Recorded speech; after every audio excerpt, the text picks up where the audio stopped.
Sir Tom Winsor, Her Majesty's Chief Inspector of Constabulary for Her Majesty's Inspectorate of Constabulary and Fire and Rescue Services, has said that major shortcomings persist in England and Wales's police forces, and that one of the most important missions was to rebuild public trust. In Sir Tom Winsor's final annual review, as he steps down from his role, he stated that police must confront a series of problems, including the aftermath of Sarah Everard's murder by a police officer, if damage to confidence is to be restored. He said that while focus has been on failings in the Met because of the murder of Everard and other recent scandals, problems persist in other forces which must also be rooted out, which is something I've been saying for ages. I mean, so many people are focused on the Met when depraved acts of violence and sexual gratification can be and are found in every single police force. Sir Tom Winsor's report also said, among other things, that fraud has exploded and continues to be wrongly treated as a low priority by many forces. Yeah, while prioritising hurty word crime and online memes. The model of local accountability involving police and crime commissioners has fractured some relationships between police and politicians and left some chief constables lacking in confidence in their operational independence. The model of local accountability. What model? The one used to deny and cover up accountability. Is that the one you mean? Because that's what we see. And as for relationships between police and politicians, there should be none. There should be exactly the same relationship between police and politicians as the police have with members of the public. He added, the speed with which the government has tried to recruit 20,000 officers in line with the Conservative manifesto means there is a heightened danger that people unsuited to policing may get through. Well, I can't disagree with that, but also a lot of wrong-uns joined the force way before the recruitment drive. And they're still deeply embedded in the forces, with some in senior roles. Plus, if they didn't make the entrance exams easier for certain people, then we might have police constables all at the right level of fitness, morality and intelligence. The fragile architecture of having 43 police forces devised in 1962 and implemented in 1974 is very far from fit for purpose in the 2020s. But to be honest, I don't think a single force is the answer. I think it will make it harder to hold people to account, in my opinion. Online crime is now by far the most prevalent type of crime.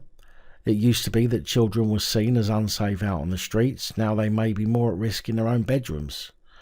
And that public expectations to fight crime cannot be met without sufficient funding. And the public, through their politicians, must decide how much threat, harm and risk they are prepared to tolerate.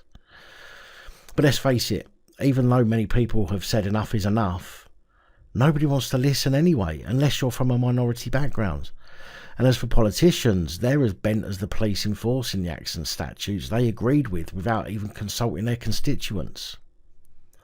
Windsor said major shortcomings in policing persist and these need to be addressed. Criminality is often now complex and far more sophisticated, and investigations can take far longer. If the police continue to use 20th century methods to try and cope with 21st century technology, they will continue to fall further and further behind. I think the police are praying for the day when the aliens that the US government are holding hostage in Area 51 come to their aid and have premonitions of crimes before they happen, so they can really nick people for thought crimes, just like precogs. I'm sure you all understand the legalistic drawback to pre-crime methodology. Here we go again. Look, I'm not with the ACLU on this, Jeff.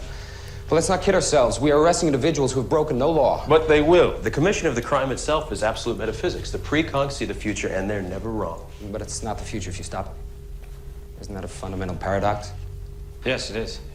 Sir Tom Winsor added, one of the most important things the police must do, especially in London, is to rebuild public trust, which has recently been damaged.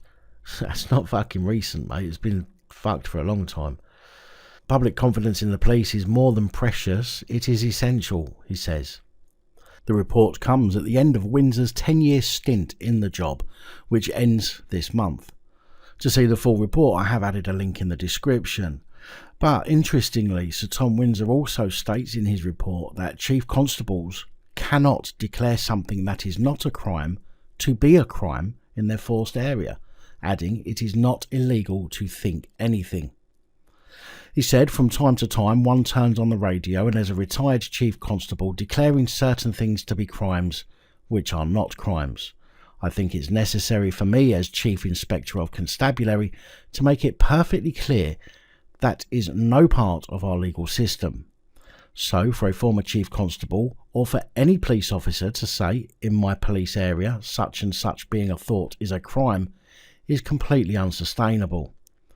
His report added there is no such thing as a thought crime and it is not appropriate for senior police officers, serving or retired, to assert a right of the police to declare anything criminal, least of all what people may think.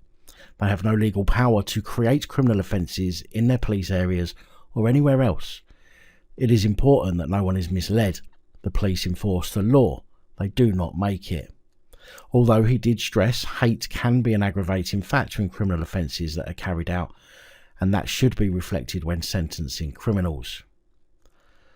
So they've no legal power to create criminal offences. I mean, everybody that watches this channel knows that anyway. But maybe Sir Tom should work on getting the rest of the police to understand that, because they all most certainly do make up crimes. Big thank you to channel supporters, one and all, especially these guys. Your support is truly appreciated. Don't forget to like, share, comment and subscribe. Let me know your thoughts, as I know many of you will. And until next time, stay safe, look after each other, film the police and other officials.